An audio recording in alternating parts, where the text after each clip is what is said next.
Bueno, vamos a hablar de un Luis XV recién casado con la polaca María Leszczyńska. Y cómo, después de resistirse a tener amantes, como era la costumbre en Francia, al final no pudo seguir haciéndolo. El título sería Algunas aventuras de Luis XV después de casarse con María Leszczyńska. Así que ubiquémonos el 5 de septiembre de 1725 en Francia. El rey Luis XV se ha casado con la polaca María Leszczyńska, hija de Stanislao Leszczyńska, que había sido rey de Polonia y había sido destronado por una serie de intrigas.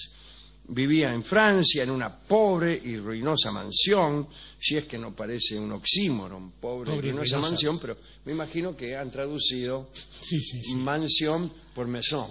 Es posible. Que no es del todo mansión. Bien.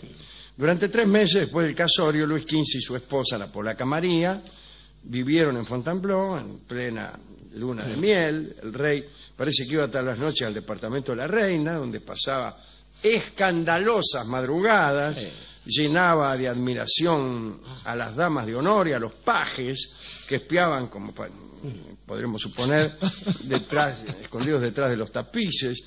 Algunas muchachas parece que trataban de seducir a Luis XV, pero el soberano, que amaba mucho a su esposa, se mostraba indiferente. Esta frialdad, imagínense, no tardó en molestar a toda la corte, porque les resultaba inconcebible que un rey de Francia no tuviera amantes.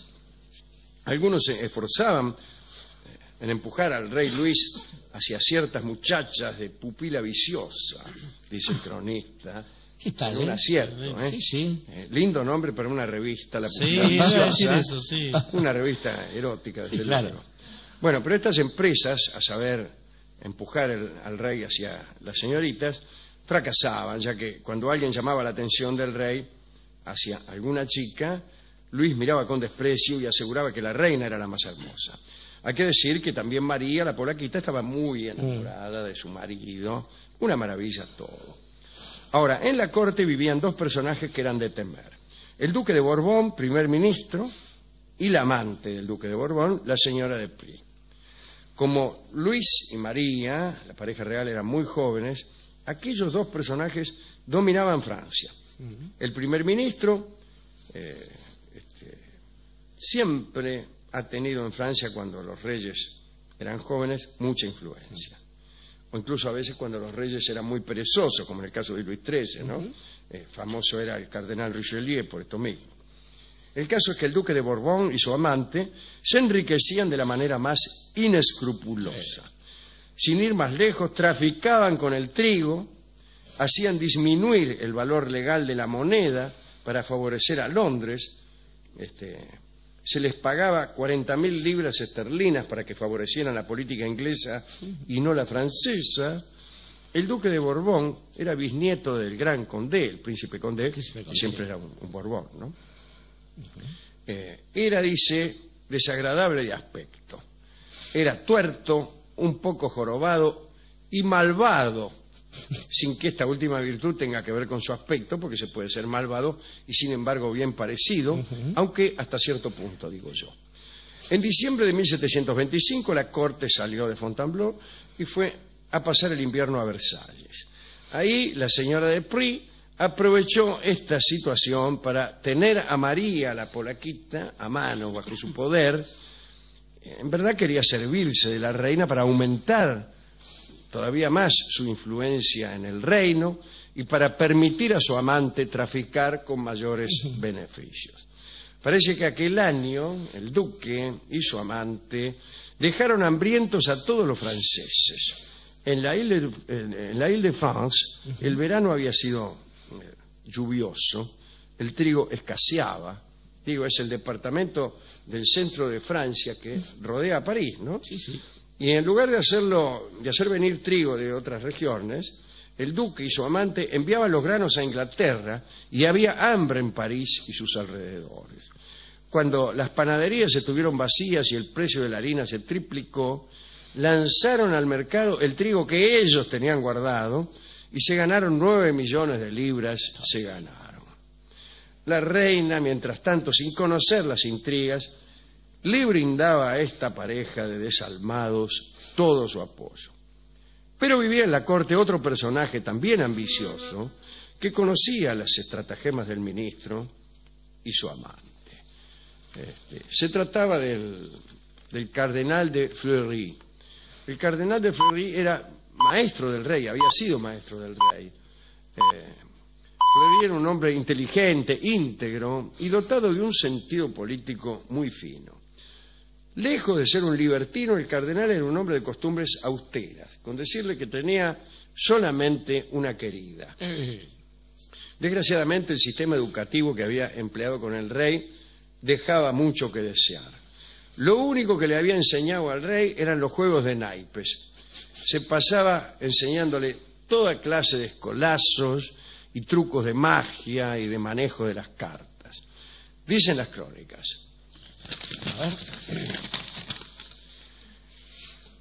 Dicen, ¿dónde está? Tomando un mazo de cartas, demostraba a veces a su alumno que era posible en un abrir y cerrar de ojos hacer desaparecer un rey. De vez en cuando parece que Fleury le enseñaba a Luis XV un poco de religión y otro poquito de ortografía. Pero el caso es que el joven soberano creció en una ignorancia asombrosa.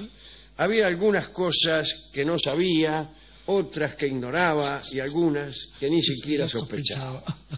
En la primavera de 1725, el duque de Borbón y su amada, o sea, el ministro y esta mujer, la de Fleury, decidieron desembarazarse del cardenal Fleury.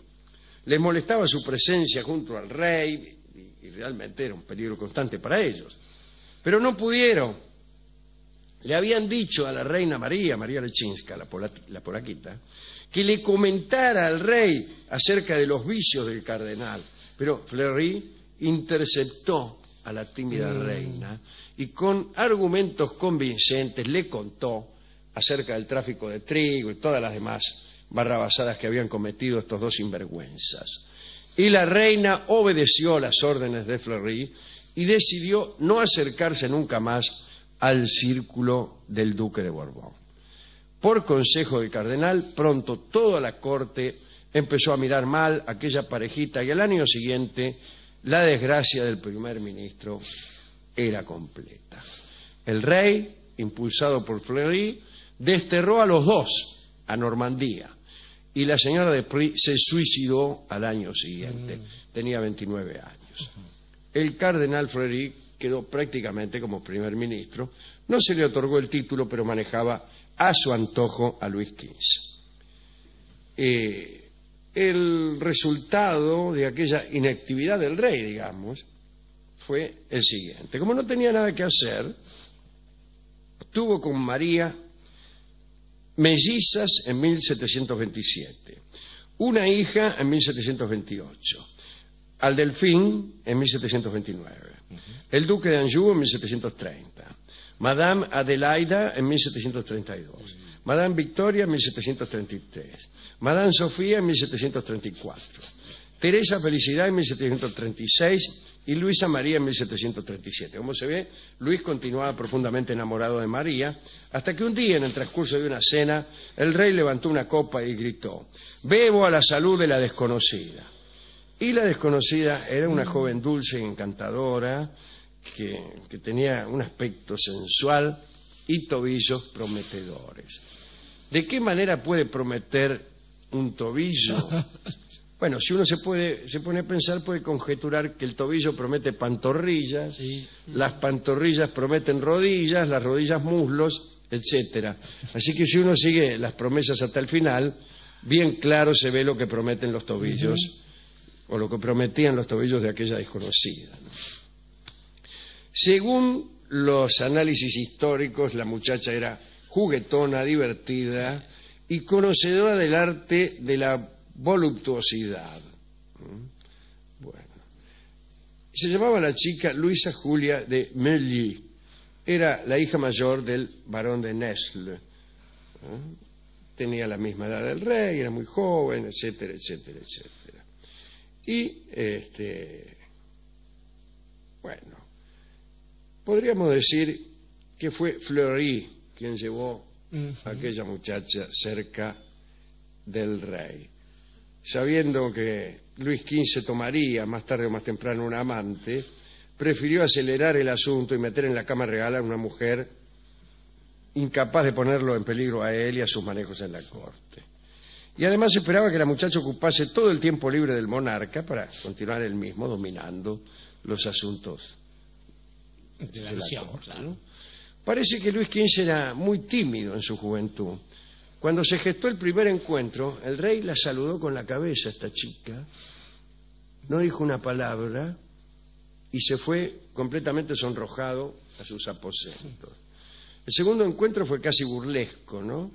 Luis Amélie lo esperaba en un cuarto contiguo y Luis permaneció sentado en el sillón sin moverse durante 4 horas. No iba, ¿no? Entonces un ayudante, Valelieu, se le acercó al rey, lo tomó por las axilas, lo condujo hasta la puerta de la habitación de la mena, golpeó la puerta y cuando Luisa apareció, Valelieu los presentó, pidió permiso para rajarse.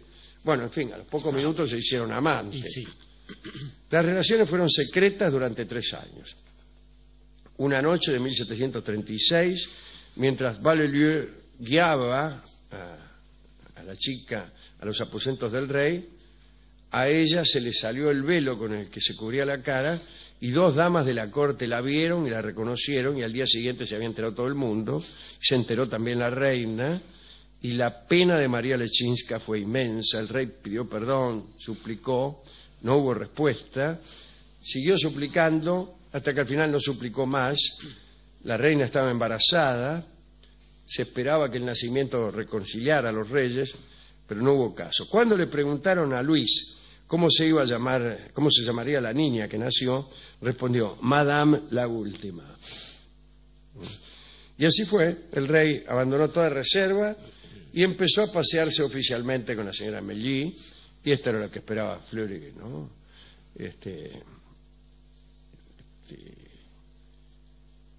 Y una noche Fleury fue a reprocharle porque parece que el rey era muy pecador con esa chica y hacía mucho escándalo y mucho ruido. Escandalizaba mucho al palacio y Fleury le fue a reclamar, ¿no? Dijo: no tienes que ser tan, no tiene su majestad que ser tan pecadora. Y él le dijo: he abandonado el gobierno de mi reino en vuestras manos.